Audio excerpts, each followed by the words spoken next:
Hunting has always been a major part of my life. I've always been a hunter, even before I knew what that meant. It's the activity that I've chosen to build my life around. And although hunting season lasts only for a few months each year, my season never really ends. Those of us who live the hunting lifestyle find a way to spread those sacred months out across the entire year. Some scout obsessively, poring over trail cameras and aerial photos, searching for that perfect spot. Others fiddle with equipment, tuning, honing, sighting. I build bows, and it all starts with a tree.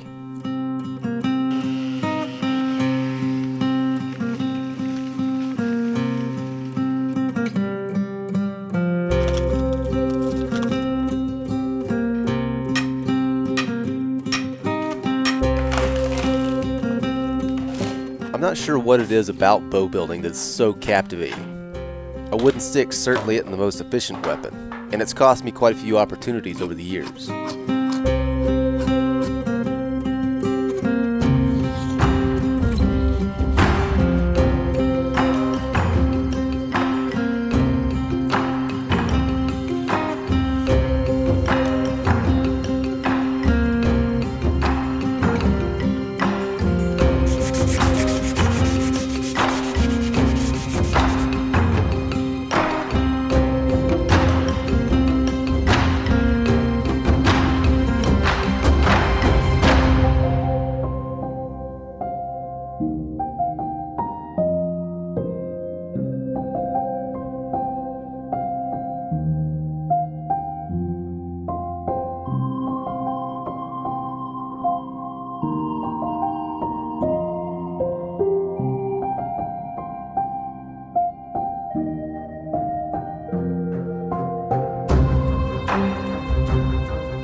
But if there's one universal truth to achievement, it's that it requires an obstacle.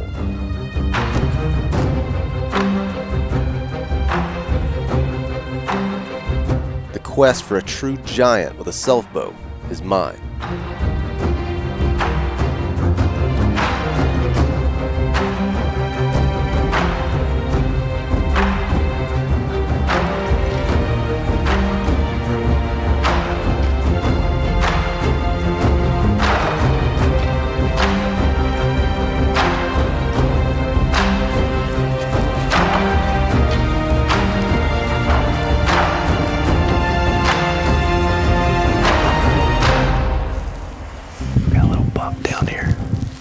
Feeding his way, kind of his way into this real rocky, jumbly stuff. We might be able to slip down on him. As long as he stays in this stuff, it's pretty broken. Good cover.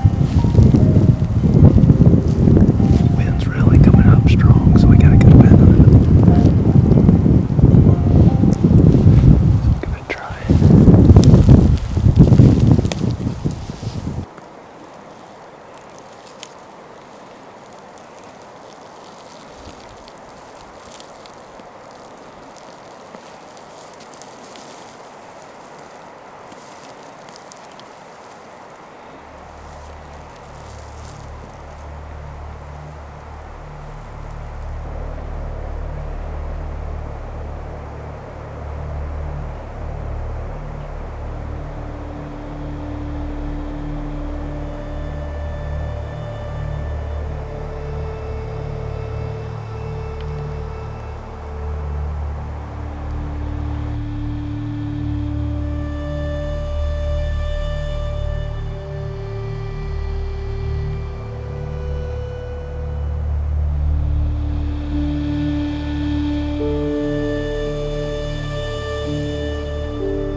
Got down here and was trying to sneak down on a little doe and got down here. She came across underneath this bluffy stuff and got over here, and there was a buck standing down there, a little 5x5, and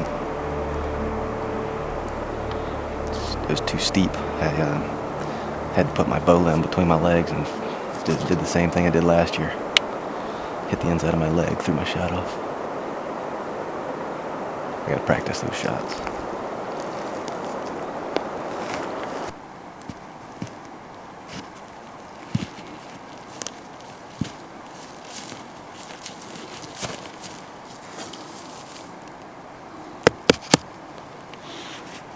Did y'all get into any deer this morning? Yeah. Did you get? You didn't see thought them? we were pushing some up towards you guys. Well, There's the one right down the bottom. Yeah. But then after that, you guys were up a little bit higher. There was a nice buck that came up. We both saw him. He was an 8-point. That's probably the one I saw. Yeah, that was just a little further as we were going up along. We went maybe you had to have been 150 up. yards and bumped him. We figured They were He was all over down on in the this- creek. Yeah, they're all Where those does came to you, Yeah. he was just up above maybe 100, 150 yards, and we sent him and 4 other does down. Well, we sent them up. They were just going right up to the ridge that you guys were working up from our side. I'm thinking that we were talking, that's what you need to do, is send a guy on each ridge Yeah, and one guy up the middle. yeah, one guy just Because they'll start doing this. I know you could, if you had enough guys, I know you could do a drive pretty successfully in here. Yeah. Yeah. All you'd have to do is, just like you said, one guy up the bottom and post some guys on the ridges Yeah. in likely spots, and Yep. something's going to come Well, by. and you could see him coming up and then try to position to get in front and have him come by you. But, yeah. So what do you got on the menu? I was going to make some spaghetti, but you got me. What you making? I am going to make some curry. Okay. Good with curry? Yeah, I'm good with that's whatever. what I was My gonna favorite food do is whatever you later make. on. With some elk tenderloin. I missed a doe too. Carson, man. I was coming. I got to show you this picture.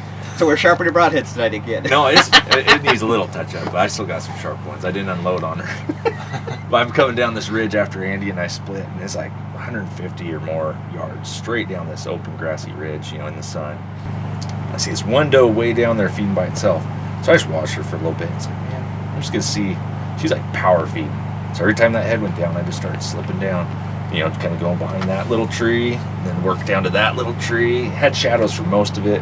Had to cross a little snow.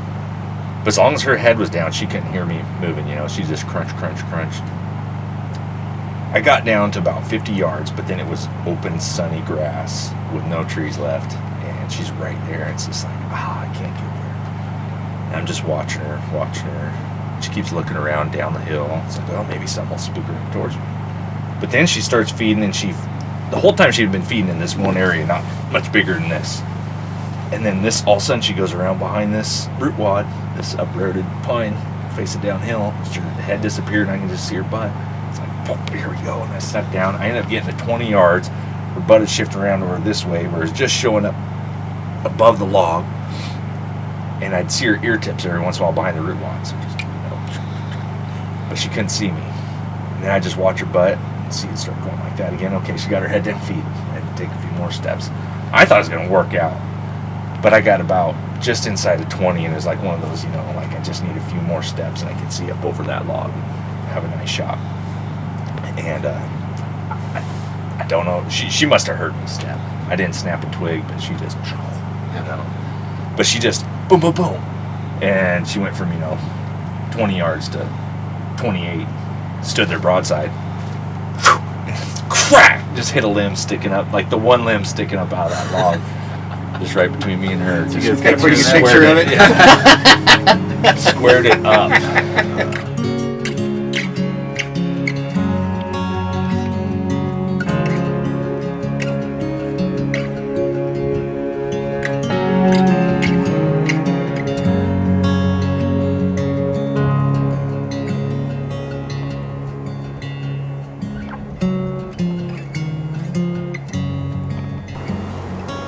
So we're trying to get up to these rocks up here where I put a stalk on a good buck the other day.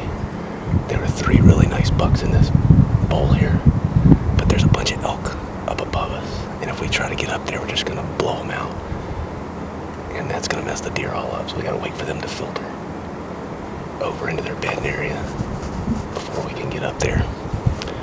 I'm hoping that the deer are all over on the other side, still feeding. and that we can get up there in place before they start coming over. I've seen 4 mule deer this morning and 1 whitetail, and they were all on this side, so.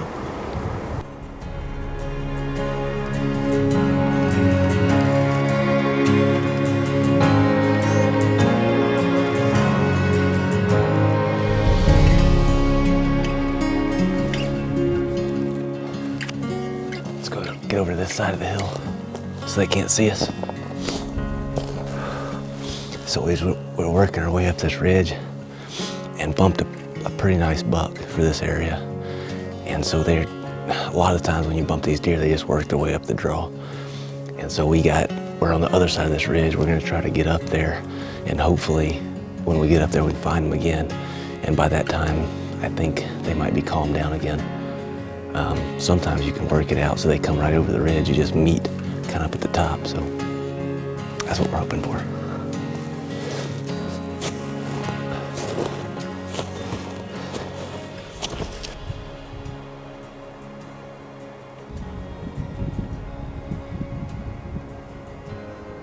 In this country, these big open slopes, there's nothing really to guide deer movement, so it's really random, just back and forth across these ridges. But sometimes you can find big rock outcroppings like this, and this is the only real topographic feature that funnels these deer. And so, we've got a pretty good trail right here. I think we can get in those rocks, and we got probably a 12-yard shot if something walks this trail. There's some other trails down there, but that's too far. It's like 40 yards from that. So I think we might get up in these rocks and just sit for a little bit. I like this.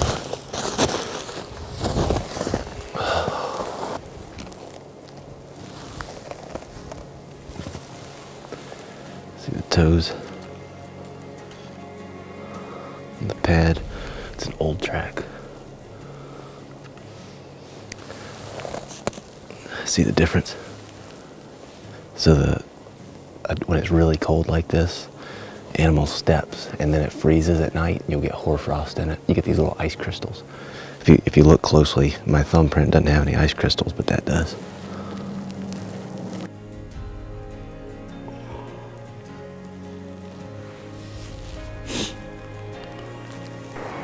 That's the tough thing about this hunt is there's deer everywhere. But you can't see the deer that are close to you. You can only see the ones that are, most often, you can only see the ones that are on the other faces. And so it's very tempting to try to get to the deer that you can see.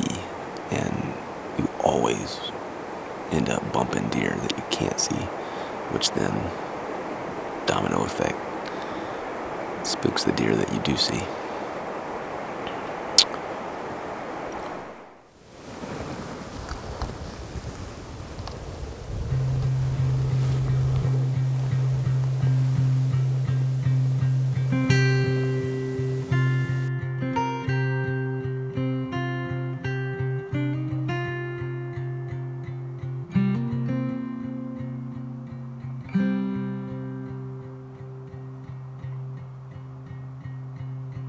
Down in the meadow where you found me years ago,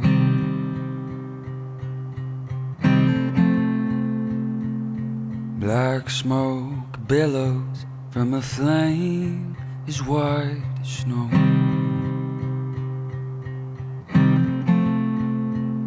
And no, I will not return to where I've been. No, I will not turn again.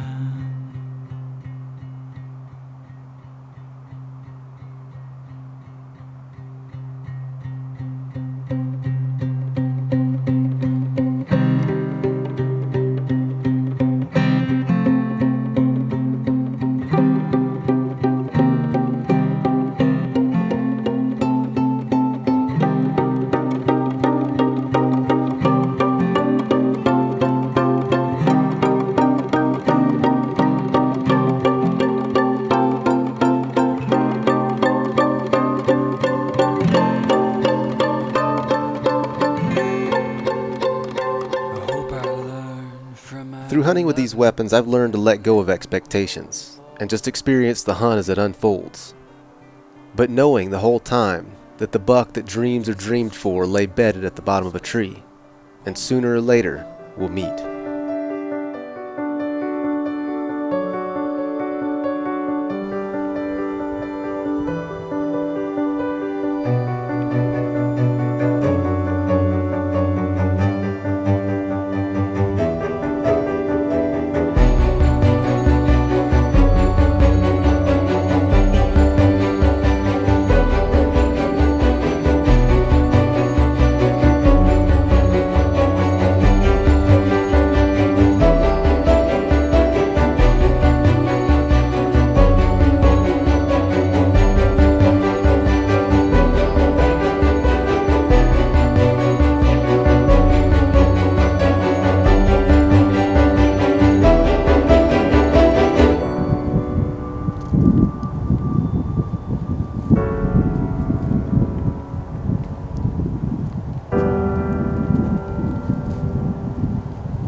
No expectations, but a blown stalk on a buck of a lifetime still stings, even when you're out of cover and the wind gives you up.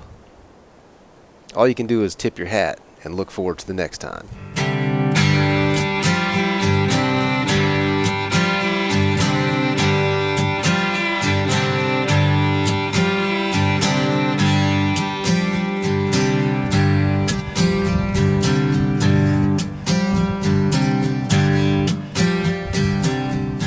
Did y'all get some wood? Yeah, it's pretty green. It's good looking wood, but it's green.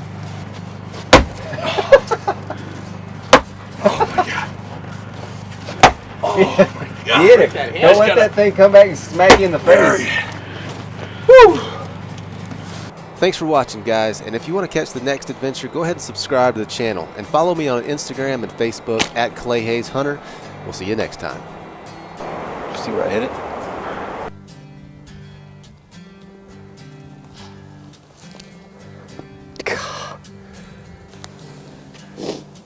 Okay, so that's 2 bucks. I screwed up on my being up out of my stand. You're gonna shoot stumps, you gotta take short stumps.